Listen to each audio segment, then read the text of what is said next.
I'm going to look to that Prokofiev Sonata number 7, second movement, measures 44 to 46.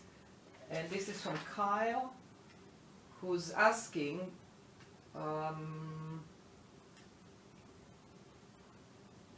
how do I not stretch in the right hand in measure 44, the jumps of the left hand in measure 45, the cueing and interdependence of the hands in the passage, as well as the fast scale run of measure 46. So starting in measure 44, there are two types of possible stretches here. One is when you take this interval and you play it as one. So the question is, how do we open the hand? How can the hand open without stretching? There's one way when we prepare and open it and go to the extreme range of motion, muscles pulling against each other. If you know nothing about muscles, you would feel tension. And very often that leads to pain and playing loud and playing fast and all of that. So what is the most effective way? And this is, the whole discussion on, how do we play octaves to begin with. People go in already, they're very stretched. And we talk about the fact that there are two ways to open. One is to open and stretch, and one is to be opened. Now what it means is, it's like when someone takes your hand and you do nothing and they just open and the hand opens to its maximum without any feeling of stretching. That, in the playing itself, what gives you that feeling is the help, the coordination with the forearm, the support and the help, that when you come with the forearm, it's easy for the hand to be open, as well as coming down to the keys, the combination of the two and landing higher. When we open the hand very freely, the forearm becomes higher to accommodate that kind of opening.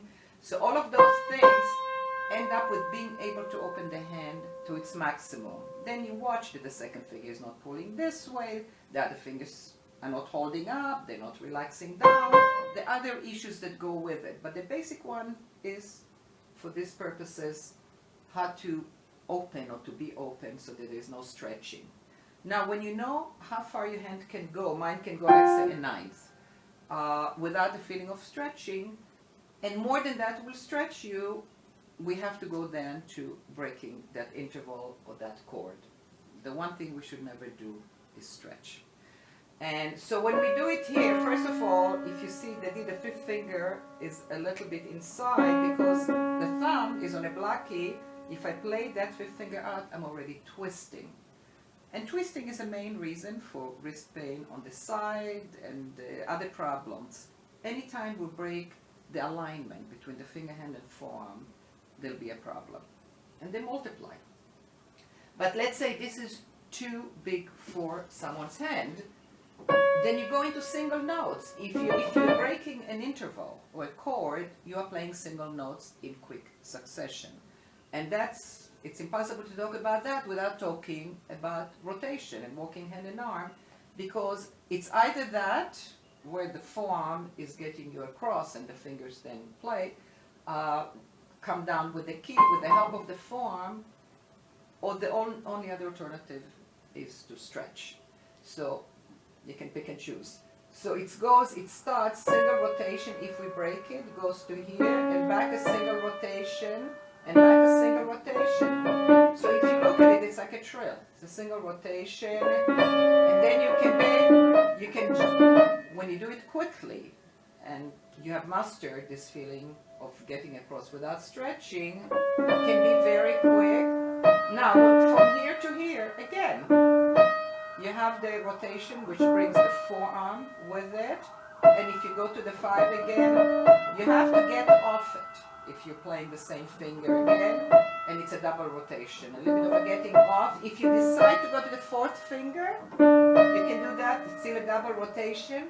Coming back, there's no way I can do this next interval.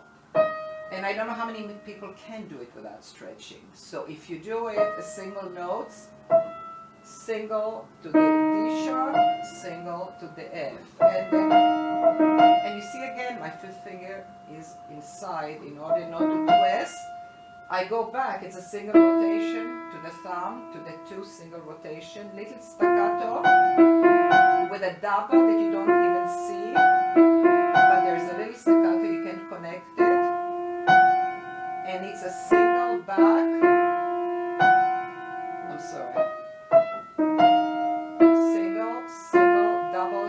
F sharp, single to the thumb. When we use the same finger again, it's a double. So it's a double to the thumb and a single. This is how we get across distances without missing and without stretching and feeling accurate.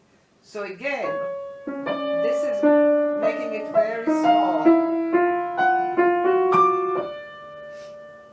They're singles, they're doubles. I would say the most effective way, again, by the time someone gets to the Prokofiev 7th, rotation has been built in already. Then it's the way we play, so we don't have to go back to rotation all the time. We just look at it, and the hand already knows, the hand knows already that when it has distances, it knows what to do.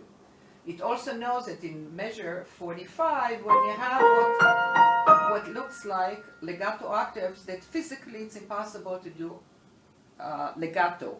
If you hang on to here, you can't go to here, and you can't go to here. And if you do, it's not effective. I would say actually good luck, because it's you can't control the speed and you can't control the sound. So we have many more means, to be able to get off and to play something sounding legato, which is what the composer really asks. In measure 45, you have, in measure actually 44 also, what happens with the left hand. So even though the composer writes along that at half note, we have to be realistic. We can't stay here and also get here. So we do it with sound and pedaling, and we get immediately here. We give it more sound, so we hear this. And if you notice, so when I go from here to here, I have a rotation. Again, I go over the thumb and rotate toward the thumb. It goes very quick, so I always tell my students, when you see something like this and you have to get off, it's a staccato touch that gets us there, plus rotation, plus walking hand and arm.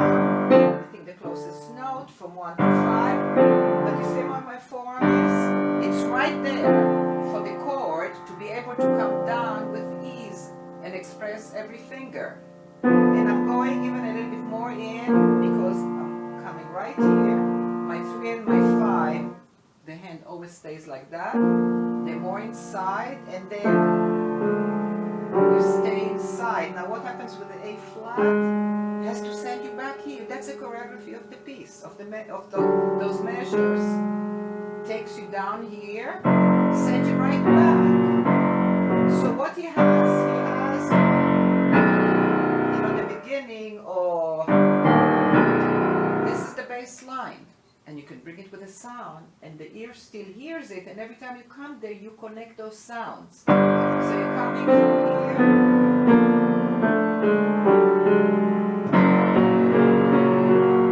Now how did I do that? If I give the sound, I go over. This is the staccato touch.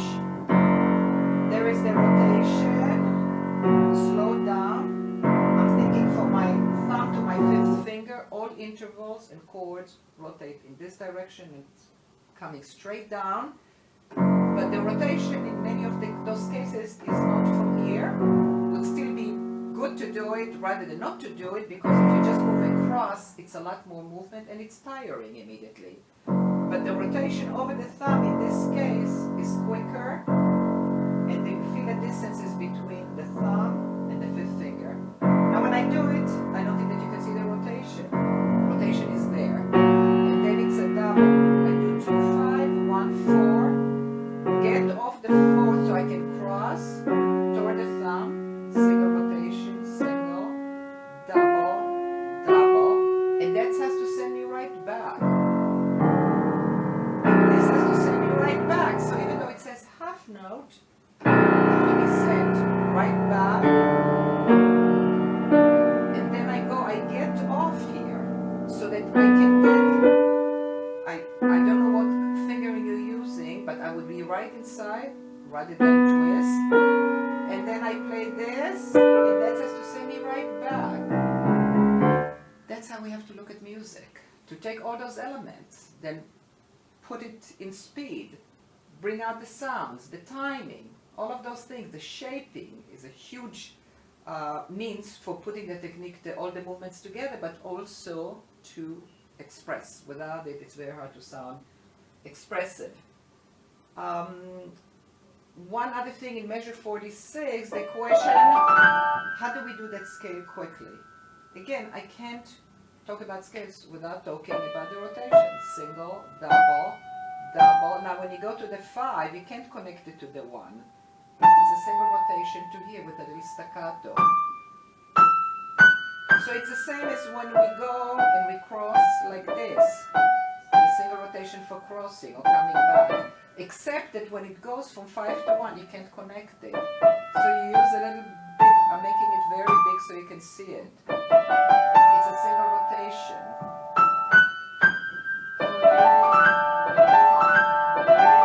And then you have the speed. All of that is happening, a little bit of shaping.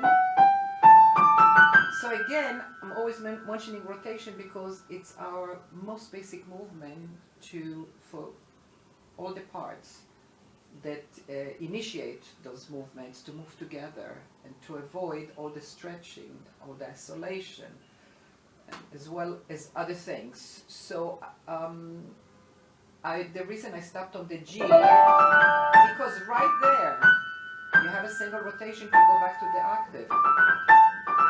And there's an overshape. You see, you don't see all of that. All of that is functioning underneath. Slow down the camera, you may see a little bit together on top of the rotation. There's a little bit of a shaping, an overshape. And then you start again, because underneath what I'm doing, there's a little bit of a break between the G and the octaves, otherwise you stretch. But you can't hear it. So you see, the art of this goes into what we need is so minimal that we can do all the things that the music really requires. I think I covered enough things, and it would be hard to also talk about interdependence because I think those elements have to be put in first. And I wanted to say that even though I feel that this is, I can't answer everything, in this kind of situation without hands-on, that I'm hoping that it opens up your thinking into other possibilities. And if there is another question in the things that I've been answering that was not clear, you can let me know. And if I clarify it further, I'll be very happy to do it.